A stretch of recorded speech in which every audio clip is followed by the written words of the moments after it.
क्या आप UPSC, SSC, railway जैसे गवर्नमेंट एग्जाम की प्रिपरेशंस कर रहे हैं और उसके लिए आप एनसीईआरटी पढ़ रहे हैं, लेकिन आपको समझ में नहीं आ रहा है कि बेस्ट तरीके से हम इसको कैसे पढ़े? तो आज के वीडियो में हम जियोग्राफी एनसीईआरटी का जो मोस्ट इम्पॉर्टेंट टॉपिक है ओरिजिन ऑफ द अर्थ, इसको हम समझेंगे, जो कि काफ़ी ज़्यादा एक इम्पॉर्टेंट टॉपिक है। क्विक रिवीजन ट्रिक्स और साथ में हम क्या करेंगे, कुछ प्रीवियस ईयर क्वेश्चंस पेपर भी हम एनालाइज करके इसको कवर करेंगे, जो कि आपके एग्जाम के लिए काफ़ी ज़्यादा क्या रहने वाला है, इंपॉर्टेंट रहने वाला है। अगर आप यूपीएससी की तैयारी करें तो ये प्रीलिम्स और मेंस दोनों के लिए क्या रहेगा, इंपॉर्टेंट रहने वाला है। तो वीडियो को लास्ट तक जरूर देखना, क्योंकि यह आपके सिलेक्शन की तैयारी के लिए एक लेवल आपको क्या करेगा, ऊपर ले जाने वाला है। तो welcome to the ocean of शिक्षा।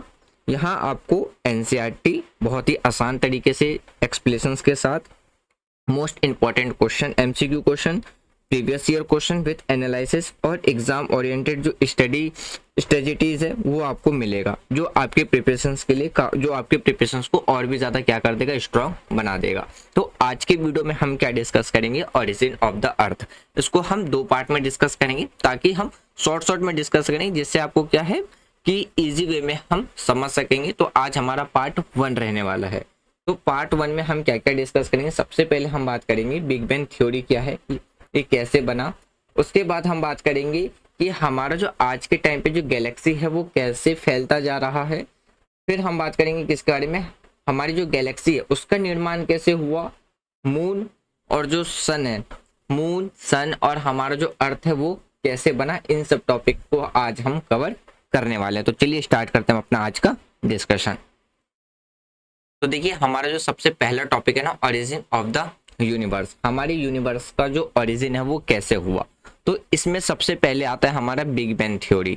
अब देखिए, बिग बैंग थ्योरी क्या कहता है, आप इसको इन इजी शॉर्ट से समझिए कि मान लो कि आपके पास क्या है, एक गुब्बारा है जो बिल्कुल खाली है, उसमें मतलब हवा भरा हुआ नहीं है, यानी कि उसमें हवा नहीं है। तो अब सोचिए कि वो गुब्बारा अचानक से बहुत तेजी से क्या हो रहा है, फूलना शुरू हो जाता है। अब सोचो कि वो गुब्बारा जब अचानक से फूलना शुरू कर देता है और वो बहुत बड़ा होता जाता है। सिमिलर उसी तरीके से हमारी जो बिग बैंग थ्योरी है वो यही कहती है कि हमारा जो पूरा ब्रह्मांड है, यानी कि जो हमारा पूरा यूनिवर्स है, वो इसी तरीके से क्या है, एक्सपेंड होता गया। यानी कि इसकी जो शुरुआत है वो एक छोटे और अति संघन बिंदु, यानी कि अगर हम बात करें किससे, सिंगुलरिटी से क्या हुआ था, स्टार्ट हुआ था, जो कि बाद में अचानक से बहुत तेजी से फैलने लगा था। तो देखिए, सबसे पहले समझते हैं आखिर ये हुआ कैसे था ये धमाका। तो आज से करीब 13.8 मिलियन साल पहले एक छोटा सा बिंदु था, जिसमें बहुत से ज्यादा क्या थी, एनर्जी, यानी कि large amount of source of energy, और क्या थी, उसमें हीट थी। वो अचानक से क्या होता है, ब्लास्ट होता है और चारों ओर फैलने लगता है। तो ये जो ब्लास्ट होता है, जब ये विस्तार होता है, तो इसमें से क्या है, जो पार्टिकल्स है, जो यानी कि जो एनर्जी पार्टिकल्स है, वो फिर क्या बनने लगती हैं, जो एनर्जी पार्टिकल्स है वो उसमें विस्तार होते हैं, एक्सपेंड करते हैं, और फिर जो गैस बनने स्टार्ट हो जाते हैं। तो धीरे धीरे यहाँ से क्या होते हैं, जो प्लैनेट्स हैं और हमारी जो पूरी गैलेक्सी है वो बनना स्टार्ट होता है। बिग बैंग थ्योरी के बाद, यानी कि अगर हम बात करें बिग बैंग के बाद क्या होता है, कि उससे कुछ सेकंड पहले जो सोर्स ऑफ एनर्जी है, यानी कि जो सोर्स ऑफ पार्टिकल्स है, या आप एनर्जी ऑफ पार्टिकल्स की बात करें, जिसमें इलेक्ट्रॉन, प्रोटॉन, न्यूट्रॉन बनने लगे थे। कुछ मिनट पहले ये जो पार्टिकल्स थे वो आपस में मिलकर के क्या कर रहे थे, हाइड्रोजन और हीलियम जैसे गैस, जो हीलियम जैसे गैस को क्या कर रहे थे, हीलियम गैस के परमाणु उसमें बनने लगे थे। फिर लाखों साल बाद जो गैस है, गैस के जो गुच्छे थे, गुच्छे बनने लगे, जिससे तारे और जो यानी कि जो स्टार्स हैं और जो गैलेक्सियां हैं वो बननी स्टार्ट हुई। अरबों साल बाद क्या हुआ, हमारे जैसे ग्रह, जैसे कि अर्थ की बात करते हैं, हमारे जैसे ग्रह और जो सोलर सिस्टम है वो बनने लगे, और धीरे धीरे वहां पे फिर क्या था, जीवन स्टार्ट हुआ। तो यही कहता है हमारा बिग बैंग थ्योरी। तो आज भी जो हमारा जो यूनिवर्स है वो क्या कर रहा है, एक्सपेंड कर रहा है। ऐसा नहीं है कि जो बिग बैंग बस इस बार हुआ और खत्म हो गया। तो साइंटिस्टों ने देखा कि आज भी जो हमारी जो गैलेक्सी है वो लगातार क्या करती जा रही है, फैलती जा रही है। यानी कि हमारी गैलेक्सी दूसरी गैलेक्सियों से क्या होती जा रही है, दूर होती जा रही है। देखिए बिग बैंग को हम कैसे जानते हैं, तो देखिए सबसे पहले आता है हमारे पास रेड शिफ्ट। रेड शिफ्ट में क्या था, जब साइंटिस्टों ने आसमान में जो स्टार्स हैं, जो तारों हैं, तारों की रोशनी देखी, तो ये पाया कि वे हमसे दूर जा रहे हैं। तो जिससे हमें ये पता चलता है कि हमारी जो गैलेक्सी है, जो हमारा यूनिवर्स है, वो क्या होते जा रहा है, एक्सपेंड होता जा रहा है, फैलता जा रहा है। फिर हम बात करते हैं कॉस्मिक माइक्रोवेविक जो बैकवर्ड्स है, यानी कि जिसे हम शॉर्टकट में क्या कहते हैं, CMB कहते हैं, ठीक है। तो इसमें क्या था, जो हमारी गैलेक्सी है, गैलेक्सी में एक विशेष तरह की क्या होती है, रेडिएशंस पाई जाती है, जो बिग बैंग के समय की बीच की जो गर्मी है को क्या करता है, दर्शाता है। तो इस तरीके से हम कह सकते हैं कि आज जो हमारा यूनिवर्स है वो क्या होता जा रहा है, एक्सपेंड होता जा रहा है। तो देखिए कहीं पे जो आपको टाइमलाइन देखने को मिलेगा, जैसे यहाँ पे मैंने मेंशन कर रखा है कि 13.17 मिलियन ईयर, तो कहीं पे आपको क्या देखने को मिल जाएगा, 13.8 मिलियन ईयर देखने को मिल जाएगा। तो यहाँ से जो क्वेश्चन यूपीएससी ने एक बार प्रीवियस ईयर में पूछा था, वो अप्रोक्स में पूछा था कि भाई अप्रोक्स में आपको बताना है कि कितना साल पुराना है। तो अप्रोक्स में अगर आपसे इससे मिलता जुलता अगर कोई ऑप्शन रहेगा इसके नियरेस्ट में, तो आप वहां पे क्या कर देना, टिक कर देना। उसके बाद देखिए हमारा जो दूसरा टॉपिक आता है वो क्या आता है कि हमारी जो गैलेक्सी है, यानी कि हमारा जो स्टार और गैलेक्सी, उसका जो फॉर्मेशन है वो कैसे हुआ। तो देखिए बिग बैंग के बाद जो हाइड्रोजन और हीलियम गैस थे वो हमारे यूनिवर्स में क्या होने लगे, फैलने लगे थे। तो समय के साथ वो कुछ अलग अलग एरिया में गैस और जो धूल में, यानी कि गैस और धूल की जो डेंसिटी थी वो क्या होने लगी थी, बढ़ने लगी थी। तो गैस और धूल का जो, यानी कि अगर हम clouds of gas and dust की बात करें, तो इन्होंने क्या किया था, बड़े बादल्स का निर्माण किया था, यानी कि जो ग्रेविटेशनल फोर्स था उसके कारण वो एक दूसरे के साथ क्या होने लगे थे, संकुचित होने लगे थे। तो पहली जो संरचनाएं आती है, यानी कि जो हमारे पहला, यानी कि प्रोटो गैलेक्सीज की बात करें, तो प्रोटो गैलेक्सीज में क्या था कि धीरे धीरे इन बादलों में जो घनी धूल है, यानी कि जो लार्ज अमाउंट ऑफ जो डस्ट थे वो क्या होने लगे, और जिससे कि जो हमारी गैलेक्सीज थी, यानी कि जो आकाशगंगा, जैसे हमारी गैलेक्सी का नाम क्या है, मिल्की वे।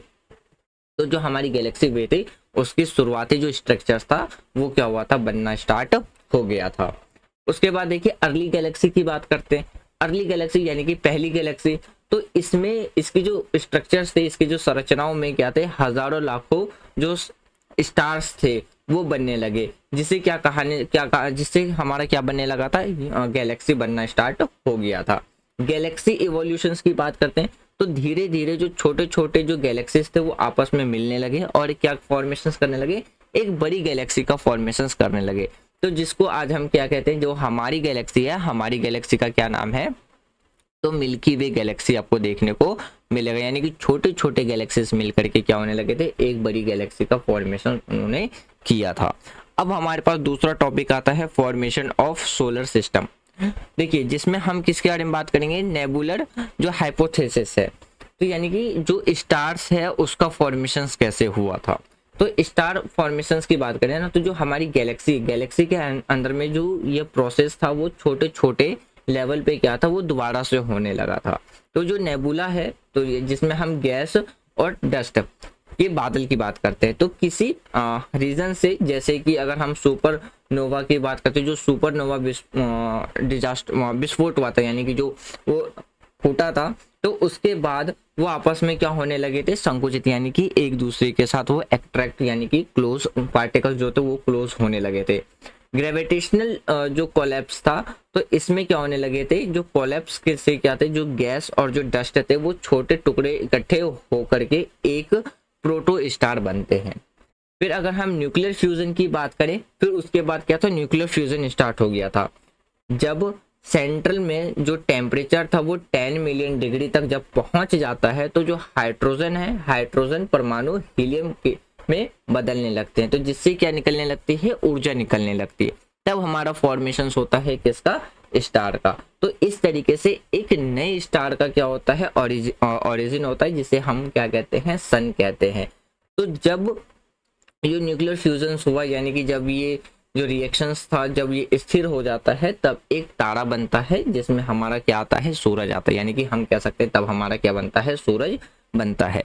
कुछ हम सेम पैटर्न की बात करते हैं, यानी कि जैसे कि अगर हम बात करते हैं जो हमारी गैलेक्सीज है, गैलेक्सी का निर्माण कैसे हुआ और तारों का निर्माण कैसे हुआ। सामग्री यानी कि जो ऑब्जेक्ट है यानी कि हाइड्रोजन, हीलियम और डस्ट। उसी तरीके से हमारा क्या होता है, गैलेक्सी का उसका स्टार्स का निर्माण होता है जिसमें हम हाइड्रोजन, हीलियम और डस्ट की बात करते हैं। प्रोसेस जिसमें हमारा क्या होता है, ग्रेविटेशनल कोलैप्स यानी कि ग्रेविटेशनल फोर्स का जो कोलैप्स होता है वो दोनों में आपको देखने को मिलेगा, किसका, ग्रेविटेशनल कोलैप्स का। फिर अगर हम प्रारंभिक अवस्था की बात करें यानी कि पहले की अवस्था की बात करें तो गैस क्या है, एक विशाल बादल के तौर पे थे, यानी कि जो गैस थे वो क्या था, एक लार्ज क्लाउड के फॉर्म में था, दोनों में देखने को मिलेगा। लेकिन अगर हम स्टार्स की बात करें तो इसमें जो गैस और धूल थे वो छोटे छोटे बादल में थे। लेकिन यूनिवर्स की बात करें तो वो किस में थे, गैस के जो बादल थे वो बड़े यानी कि लार्ज एरिया में था। देखो सोर्स ऑफ एनर्जी की बात करते तो इससे क्या निकलने लगी, यानी कि जो स्टार्स थे, स्टार से मिलने वाली ने यानी कि स्टार से इन्हें क्या मिलती थी, एनर्जी मिलती थी। लेकिन अगर हम इसमें बात करें तो इसमें आपको क्या देखने को मिलेगा, नाभिकीय संलयन देखने को मिलेगा।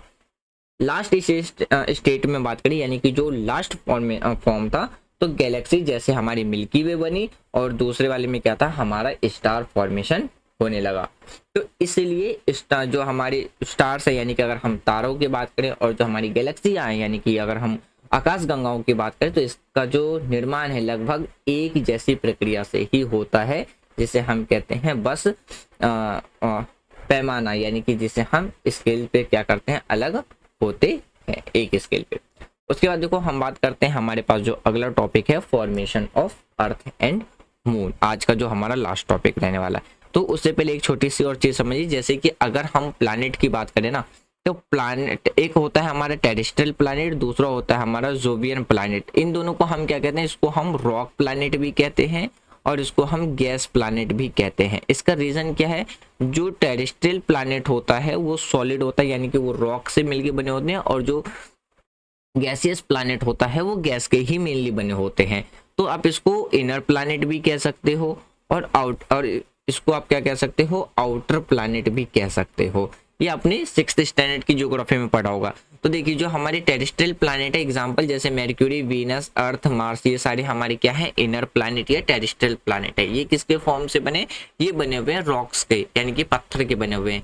इनकी कंपोजिशंस की बात करोगे तो रॉक्स और आपको मिनरल्स देखने को मिलेगा। डेंसिटी की बात करते हैं तो इनकी डेंसिटी काफी ज्यादा क्या होती है, हाई होती है। साइज की बात करें तो ये स्मॉल होते हैं, एटमॉस्फेयर की बात करें तो थिन होते हैं।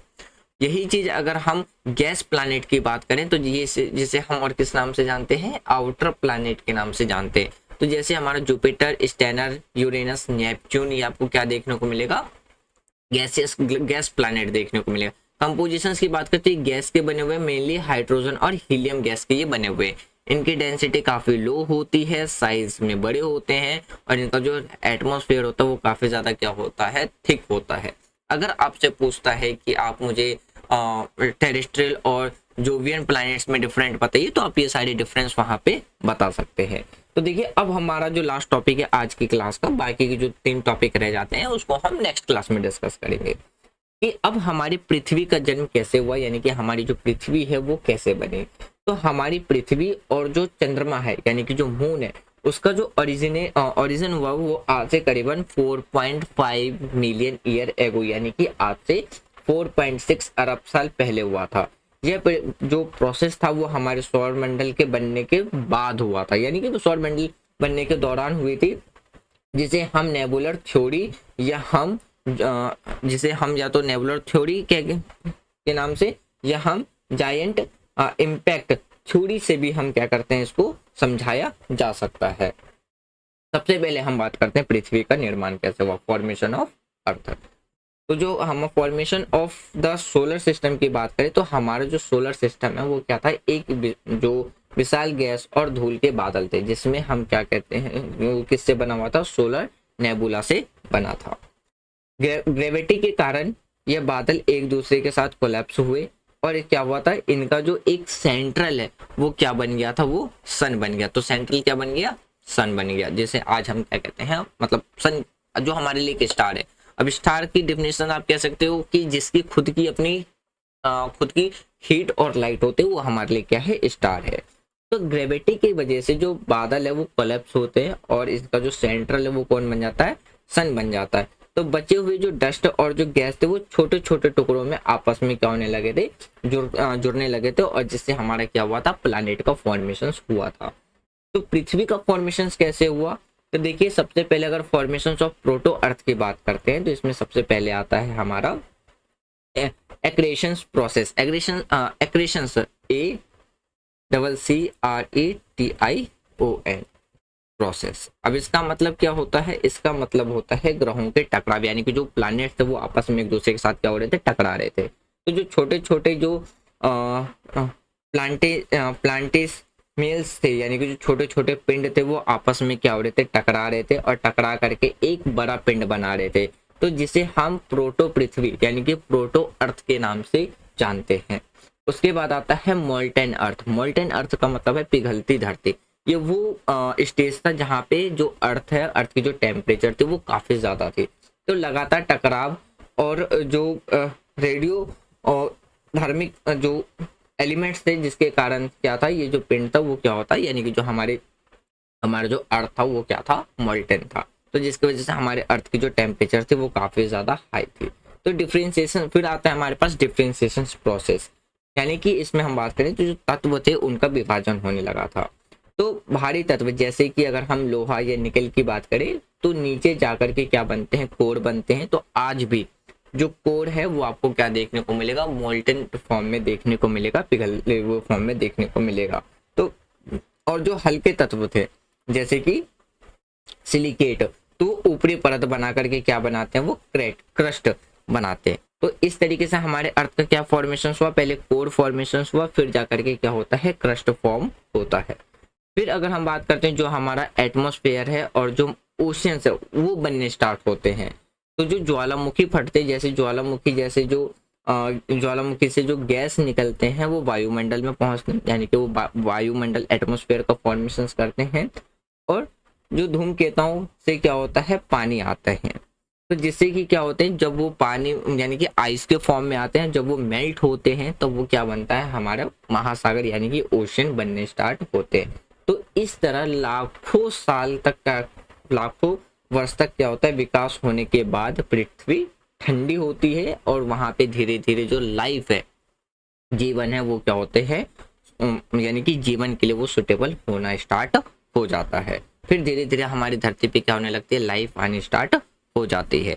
उसके बाद आता है हमारा फॉर्मेशन ऑफ मून, की चंद्रमा का निर्माण कैसे हुआ। देखिए अगर हम अकॉर्डिंग टू साइंटिस्ट की बात करें तो जो फॉर्मेशन ऑफ मून है वो किस थ्योरी पे किस थ्योरी से बना हुआ है, तो जो जायंट इम्पैक्ट थ्योरी है के कारण बना हुआ है, ये साइंटिस्टों का मानना है। जैसे कि पृथ्वी बनने से कुछ करोड़ साल बाद क्या था, जो थिया था नाम का एक मंगल के आकार का क्या था, एक जो एस्ट्रोनॉट था वो हमारी पृथ्वी से टकराता है। तो इस टकराव से क्या होता है, पृथ्वी का कुछ हिस्सा और जो थिया है वो अवशेष हमारे जो गैलेक्सी है उसमें जाकर के फैल जाता है।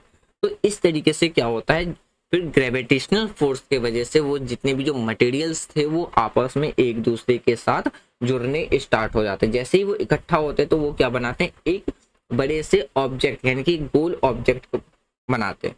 तो गोल से ऑब्जेक्ट में बदल जाते हैं, जो धीरे धीरे क्या बनने लगता है, चंद्रमा बनना स्टार्ट हो जाता है। तो शुरू में चंद्रमा पृथ्वी से बहुत करीब था, लेकिन धीरे धीरे वह दूर जाता गया और अपनी जो एक्सेस है या कक्षा से में क्या हो गया, जाकर के स्थिर हो गया। तो इस तरीके से फॉर्मेशन होता है किसका, मून का। तो फ्रेंड्स ये था हमारा आज का डिस्कशन, जिसमें हमने कुछ टॉपिक डिस्कस करी। जैसे हमारा जो यूनिवर्स है उसमें सबसे इंपॉर्टेंट टॉपिक हमने big bang theory, formation of earth और फॉर्मेशन ऑफ मून के बारे में डिस्कस करा, और कुछ हमने टेरेस्ट्रियल प्लैनेट और जोवियन प्लैनेट के ऊपर भी डिस्कस करा। होप सो कि आपको ये वीडियो मतलब जो टॉपिक आज हमने डिस्कस करा वो आपको समझ में आ गया होगा। अगर आप जो कॉम्पिटिटिव एग्जाम्स की तैयारी कर रहे हैं, स्मार्ट स्टडी करना चाहते हैं, तो हमारे चैनल को सब्सक्राइब करें और बेल आइकन दबाइए, ताकि वीडियो से जो टॉपिक्स, जो इम्पोर्टेंट टॉपिक्स हैं उसके रिगार्डिंग में जो भी अपडेट हो वो आप उसको मिस आउट ना करें। वीडियो के रिगार्डिंग में आपको कोई सजेशन देना है तो कमेंट बॉक्स में आप कमेंट बॉक्स में दे सकते हैं। Thank for watching friend, take care, जय हिंद।